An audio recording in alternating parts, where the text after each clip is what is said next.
So the question is, a 400 gram solid cube having an edge of length 10 cm floats in water. How much volume of the cube is outside the water? तो बहुत basic question है ये, ऐसे question बार बार आते रहते हैं, तो इसको आप अच्छे से लिख लेंगे, अच्छे से समझेंगे। तो क्या बोला है बेटा, ये आपका वाटर है और वाटर की जगह कोई दूसरा लिक्विड भी दिया जा सकता है ना, तो उसकी डेंसिटी पे भी वो क्वेश्चन में देके रखेगा। जैसे यहाँ पर भी आपको डेंसिटी ऑफ वाटर दिया हुआ है। खैर अगर डेंसिटी ऑफ वाटर वो नहीं देता क्वेश्चन में तो कोई बड़ी बात नहीं होना चाहिए, आपको सीजीएस और एमकेएस दोनों में आपको डेंसिटी ऑफ वाटर पता होना चाहिए, रटा होना चाहिए। तो जब पानी के अंदर में कोई आइस क्यूब डालूंगा तो बेटा कुछ इस प्रकार से तैरेगा, उसका कुछ भाग पानी के अंदर होगा, कुछ भाग पानी के बाहर होगा। कितना भाग बाहर है उसी का वॉल्यूम मुझे निकालना है। बात समझ में आई नहीं? ठीक।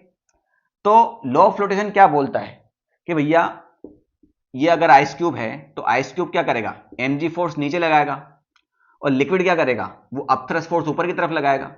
अगर ये अपथ्रस्ट फोर्स और mg फोर्स बराबर हो जाता है तो ये ऑब्जेक्ट तैरेगा, और mg फोर्स अगर बड़ा हो जाता है तो ये ऑब्जेक्ट डूब जाएगा। बात समझ में आई नहीं? सिंपल सा है।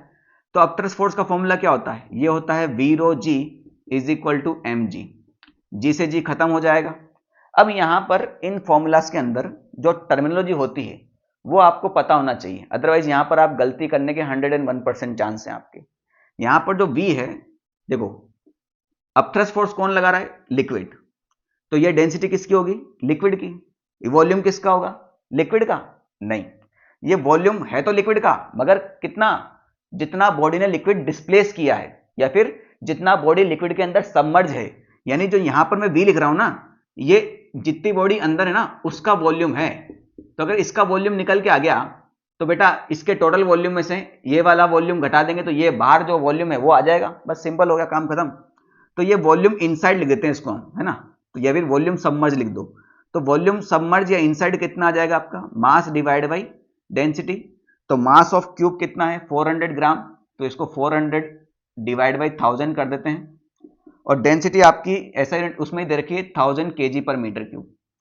तो ये 2 जीरो से 2 जीरो खत्म हो गया। अच्छा, आंसर आपका सेंटीमीटर क्यूब में है, इस बात का विशेष ध्यान रखिएगा। तो ये कितना हो जाएगा बेटा आपका 4 इंटू 10⁻⁻⁴ मीटर क्यूब, है ना। यहां तो बस सब कुछ असाइनमेंट में डाला है अपन ने, तो इसमें आएगा। या फिर आप ऐसा करो, आपको डेंसिटी ऑफ वाटर 1000 kg पर मीटर क्यूब दे रखा है, मगर सीजीएस में क्या होता है, डेंसिटी ऑफ वाटर 1 ग्राम पर सेंटीमीटर क्यूब। हाँ, तो इससे आराम से हो जाएगा, थोड़ा दिमाग लगाएंगे बस। क्या पता एनटीए ने वो वैल्यू इसलिए दे रखी होगी ताकि आपका टाइम वेस्ट हो सके। मास है 400 ग्राम और डेंसिटी है 1 ग्राम पर सेंटीमीटर क्यूब, तो सेंटीमीटर क्यूब ऊपर आ जाएगा। हाँ, खत्म। तो कितना आया, 400 सेंटीमीटर क्यूब। ये कितना है, पानी के अंदर वॉल्यूम है।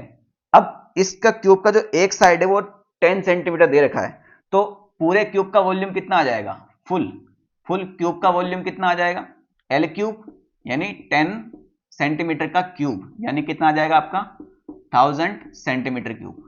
तो 1000 सेंटीमीटर क्यूब में से 400 सेंटीमीटर क्यूब अंदर है, तो बाकी बाहर कितना हो जाएगा, 1000 माइनस 400 600 सेंटीमीटर क्यूब। तो 600 centimetre cube option number B में है। ठीक है।